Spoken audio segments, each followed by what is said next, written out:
Allora, Valdegameri aveva accennato al discorso bassa produttività, che è un problema, e anche spieghiamolo in che termini, cosa vuol dire a lei quel Cioè, vuol dire che sindacato. sì, allora, bassa produttività si misura in termini di costo per prodotto, no? Quindi quanto costa produrre quella lavatrice piuttosto che quella A noi costa l'ira di bicicletta, Dio, l'Italia no? costa l'ira di Quindi, Dio, in no, Italia è ma allora, costosissimo. no, è vero che in questi anni l'Italia ha perso produttività rispetto alla Germania, no? Stavo dicendo che guardiamo la Germania perché noi siamo la seconda nazione manifatturiera e la Germania è la prima, quindi ci confrontiamo con la Germania, anche se abbiamo un tessuto produttivo che è completamente diverso, quindi il Veneto per esempio è fatto da piccole e medie imprese, a parte il settore artigiano. Laddove anche i livelli di contrattazione sono diversi, la Germania ha un modello di sindacato che è prettamente settoriale e aziendale, in Italia c'è un sindacato che è più generale. Il contratto nazionale serve per dare delle condizioni uniformi, quindi evitare anche la concorrenza sleale, perché di questo si parla, tra le aziende laddove non c'è la possibilità di contrattare perché le dimensioni non consentono di avere un'interlocuzione adeguata. Ma laddove c'è contrattazione aziendale, il sindacato non si è mai sottratto nell'individuare quali sono le modalità migliori di organizzazione del lavoro per rendere più efficiente, perché è nell'interesse dei lavoratori la ricerca di questo. Il problema è che se non si investe in innovazione e si arranca, per cui si sta sul mercato ma si sopravvive, si fa fatica a stare dentro un mercato che è globale, dove bisogna essere un pochino più agguerriti. Quindi 20 anni fa si è fatto questo sforzo e il Veneto, no, ha funzionato bene, adesso bisogna ritirare fuori questa volontà, questa capacità, questa energia e fare rete per andare in quella direzione. E su questo le possibilità di incrocio ci sono tutte, ma quando parliamo di produttività poi significa anche, no, come trasporto le merci, che strade ho, Beh, che altro mezzi di tema, trasporto ho. altro grande Parlo tema, anche di pubblica logistica. amministrazione, di efficienza Certo. di pubblica amministrazione, di digitalizzazione, di incrocio di banche dati. Non è possibile che abbiamo un'amministrazione nelle quali un settore cioè, ha una banca dati che non si può incrociare con quella, no, dell'altra. Cioè se la Sì, banca però siccome dati, devono fare l'agenzia delle dare entrate. degli step, obiettivamente, perché io dico, l'Europa incalza, un po' questo è il monitor, noi non è che abbiamo tempi infiniti, per fare tutto questo che nella teoria ci Dobbiamo servono invece correre. degli step, Ma io dobbiamo credo che non correre. possiamo Dobbiamo partire dal correre. fatto che se l'Europa incalza non possiamo continuare sulla stessa strada di non fare nulla e E di aumentare le tasse. posticipare, esatto. Cioè, occorre Infatti. veramente fare riforme Però forti. dobbiamo dire Cioè, all'Europa non è che possibile, cambi. faccio un esempio concreto, ha detto lei, pubblica amministrazione. Io proprio in questi giorni, proprio un amico che ha aperto un caseificio in montagna, dalle mie parti, e attende dall'agosto dell'anno scorso, mi telefona l'autorizzazione della provincia per mettere la tabella vendersi formaggio. Cioè siamo a questo livello qua e ma abbiamo enti con centinaia di persone là che fanno così, menano le dita da mattina alla sera. Questo qua ha investito soldi suoi, ha avuto anche il contributo dell'Europa, però ha investito soldi suoi, ha ipotecato la sua casa, la sua famiglia, la famiglia lavora lì, ha scommesso tutto sul futuro, sul territorio, mettendoci soldi, e lì che aspetta di 10 mesi e guai se parla, perché altrimenti gli ho detto: guarda, facciamo un articolo sul giornale, attacco pesantemente questi signori qua. No, perché poi vengono fuori, fanno i controlli, si sente quasi ricattato dalla pubblica amministrazione. Eccola, Ma siamo a questi livelli qua, siamo a questi livelli qua. Questi qua vanno licenziati. Un paese così, dove vuole andare un paese così? Per quello, questo significa, è un piccolo esempio, ma potremmo portarlo in tanti altri. Quanto si attende? Arrivano delle autorizzazioni che quando ormai siamo fuori mercato per costruire o fare qualcosa, investire, siamo già fuori mercato, arrivano con distanze di anni, eccetera, eccetera. Quindi tutti devono fare la loro parte, anche nella logistica, nei trasporti. Ma scusa, l'Italia si affaccia al Mediterraneo, dovrebbe essere il porto dell'Europa, perché ci siamo chiesti come mai le merci scaricano tutti ad Amsterdam e costano meno portarle da Amsterdam fino qui a Verona o a Padova o a Bologna che non scaricarle qui sui porti italiani. Ci siamo chiesti perché. Allora ci sono tutti questi fattori qua, noi dovremmo veramente fare un salto, uno sprint, abbiamo tutte le potenzialità di questo mondo, questo paese, è un paese fortunato, ha una ricchezza culturale, paesaggistica, ha delle potenzialità che gli altri non hanno, gente anche capace, imprenditori che hanno saputo vincere le sfide mondiali, però c'è il sistema che non funziona, il sistema è dato a tanti fattori. Ecco, voi più volte avete urlato all'attenzione, abbiamo superato la soglia, sia per quello che ci si aspetta. Anche dalla discussione adesso che noi abbiamo caricato di troppe aspettative le imprese, in realtà poi con la crisi abbiamo visto che la situazione si è inceppata e abbiamo capito che si esce da questa situazione se si fa squadra, ce l'hanno detto in tutte le salse, Ma cosa vuol dire concretamente? Perché ma soprattutto se oltre alle imprese anche il pubblico fa la sua parte. Mi spiego. Se siamo a maglia nera in Europa perché i tempi di pagamento da noi, la pubblica amministrazione paga dopo 165 giorni, nemmeno in Bosnia, in Grecia, piuttosto che a Cipro succede così, vuol dire che questo paese va rivoltato come un calzino. Se la giustizia è lunga e per avere una sentenza civile ci vogliono dei 7-8 anni, è chiaro che molte aziende estere si guarderanno bene da venire in Italia, perché se hanno un problema se il costo dell'energia in Italia è tra il 30 e il 40% in più, tu hai voglia di essere competitivo nei confronti dei tedeschi. Se le nostre infrastrutture purtroppo funzionano poco e male, perché appunto non c'è solo un problema di strade, autostrade, ma anche di porti, di aeroporti che funzionano male, è chiaro che poi il sistema ne risente. Nel confronto Italia-Germania è vero che loro hanno livelli di produttività più alti rispetto ai nostri, ma questo è dovuto principalmente al fatto che lì ci sono le grandi aziende, qui da noi no. E non perché ci sono troppe piccole e non ci sono praticamente in Italia le grandi aziende, perché noi le grandi aziende le avevamo, eravamo leader negli anni 60-70 nella chimica, nell'elettronica, nell'informatica, nella chimica. Oggi non lo siamo più, non per una cattiveria che ci è caduta dall'alto, perché qualcuno ha deciso che, ma perché queste grandi imprese che hanno prevalentemente pubbliche non hanno retto il confronto con il mercato, per cui gli altri le hanno private, noi non le abbiamo e in termini di produttività scontiamo questo. Ricordo che produttività, quando si aumenta la produttività solitamente aumentano i salari, ma diminuisce anche il livello di occupazione. Noi grazie alle nostre piccole imprese, crisi poi è voluto che insomma, si è battuto che qui e comunque gli effetti negativi che abbiamo tenuto sia l'uno e l'altro, cioè livelli di reddito relativamente buoni e occupazione abbastanza diffusa. La crisi praticamente ha rovesciato tutto questo, però io credo che rispetto alla Germania noi non dobbiamo non credo che dobbiamo avere timori reverenziali, anche perché loro possono contare su un costo del credito dal 30 al 40% in meno al nostro, rispetto a un costo dell'energia più alto da noi del 30 al 40%, si vincono queste sfide se oltre alla piccola impresa chiaramente sa innovarsi, sa praticamente cambiare pelle. Io credo che questo l'abbia fatto perché, ripeto, se l'anno scorso il saldo commerciale è stato di 15 miliardi e 3, vuol dire che i nostri prodotti, le nostre aziende le sanno vendere nei mercati mondiali, vuol dire che sono di qualità, vuol dire che c'è innovazione. Però, ripeto, ci vuole anche uno Stato che funzioni. Io spero che Renzi, al di là delle promesse, mantenga poi queste promesse, li traduca in fatti e quindi ci sia la riforma della pubblica amministrazione. Quindi vedete voi i presupposti per cui nel discorso direi dal Job Act, quant'altro? No, il Job Act non mi entusiasma notevolmente.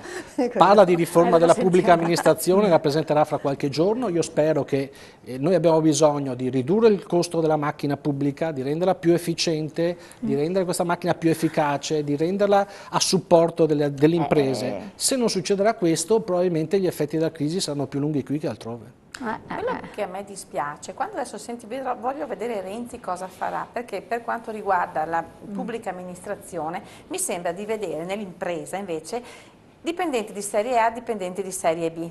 Cioè il dipendente di serie A, che è quello della pubblica amministrazione, che me lo spostano da una parte all'altra. No? Mentre il dipendente del privato che viene lasciato a casa, magari anche una piccola media impresa e quindi non ha meno anche che non sia dell'Italia, sociale, attenzione, perché no, ho fatto la battuta. L'Italia è un caso, è una pubblica amministrazione particolare, quindi, quella speciale. Anche lì andiamo proprio a vedere dove va a mettere mano, perché se dobbiamo fare un taglio e ci sono degli esuberi, quelle persone se fossero un esubero nel privato ti dicono chiudi l'azienda, arrivederci, grazie. Sentivo il sindacato cosa ne dice. Andiamo a vedere dove perché ci sono i parenti dei politici dentro. Il sindacato chiede che vengano trattati come un rapporto di lavoro privato. Il problema della pubblica amministrazione è che sono anni che non c'è rinnovo del contratto e che non c'è un confronto serio anche sulla riforma. Come puoi pensare di riformare un'amministrazione, qualsiasi essa sia, senza un confronto con chi ci lavora dentro? Perché poi la colpa, se manca la carta igienica o se mancano i fogli di carta o se i dipendenti si devono portare le penne perché non hanno nemmeno questo per scrivere, è del dipendente, delle inefficienze. Ma quando una banca dati non dialoga con un'altra, è responsabilità del dipendente, ci sarà qualcuno che queste cose negli anni non le ha governate correttamente. Certo. Il dipendente... Quanti dirigenti abbiamo della pubblica amministrazione, dello Stato? Il dipendente nel pubblico, così come nel privato, ne subisce solo le conseguenze. Sì, però... No? Sì, ho capito. Non è, no, però cioè, perché io non quando uno sbaglia no, nel pubblico, quando uno sbaglia, quelli che vanno e timbrano il cartellino, poi vanno a farsi la spesa, vanno... Ma questi, nel privato non può succedere. No, sicuramente. Non può succedere. Ma e allora te lo riprendi... Non deve succedere neanche nel pubblico. Bene, eppure succede. Ma allora cosa dobbiamo fare di questi personaggi che sono recidibili? Non lo so se è successo, ma voglio dire, la pubblica amministrazione e i dirigenti che hanno responsabilità hanno tutti gli strumenti per agire secondo legge. Quindi non è questo il problema. Stiamo parlando di niente rispetto a una macchina organizzativa che non funziona, che ha bisogno di essere efficientata. Sì, questo ho capito, però visto che c'è anche a me interessa relativamente la dipendente. Ma c'è un sovrannumero, comunque lo sappiamo, di pubblica amministrazione. Quelli là, c'è un numero? Un sovrannumero di dipendenti della pubblica. Non lo so, perché non ci hanno detto. Ci dovrà essere la non ci hanno detto. Finora il governo, né questo né i precedenti, ha presentato una riforma seria della pubblica amministrazione dicendo cosa serve e di conseguenza di quante persone ha bisogno. Si sta dicendo facciamo i tagli lineari perché devo ridurre i costi, ma non parlo di qualità e di efficienza. Allora se io taglio i servizi ai cittadini, non ci siamo perché taglio i servizi alla ma si va sempre a toccare imprese, faccio un'altra cosa. Mi scusi, perché io vuol dire, c'è come un'azienda di cosa ho bisogno e di conseguenza di quanti dipendenti ho bisogno. L'azienda la faccio lavorare anche pomeriggio, il comune deve rimanere aperto anche al pomeriggio. Ma non è quello il problema, perché ci sono dipendenti comunali che hanno il secondo lavoro. I municipi che sono aperti. Non parlo di qua, parlo di Roma. Non è quello il problema, partiamo da cosa serve, cioè cosa vogliamo dalla pubblica amministrazione. Non è quello il problema. Cosa chiediamo? È un problema perché porta via lavoro alla a gente che non pubblica lavora. Amministrazione e in base a quello che diamo alla pubblica amministrazione dimensioniamo. Sono troppi, si organizza, sono troppi da una parte, mancano dall'altra, per esempio mancano chi va a fare i controlli sul lavoro nelle aziende, no? Mancano chi va a fare i controlli sulla sicurezza nel luogo di lavoro, cioè mancano alcune figure, c'è anche una cattiva distribuzione no? anche tra le regioni d'Italia. Cerchiamo di capire cosa ha bisogno e poi rispetto agli altri paesi noi non abbiamo molti più dipendenti pubblici degli altri, anzi il problema è che sono mal distribuiti, sono prevalentemente al centro-sud e poco al centro-nord dove c'è più popolazione, ci sono più imprese, c'è più economia. Però si dice che se quelli restano a casa diventa il disastro. Sì, quello è un problema perché tu non puoi licenziare adesso le persone a fase di crisi economica perché questi cosa li metti a fare? Cioè, però perderesti anche... perché nel privato non ci si fa questa domanda?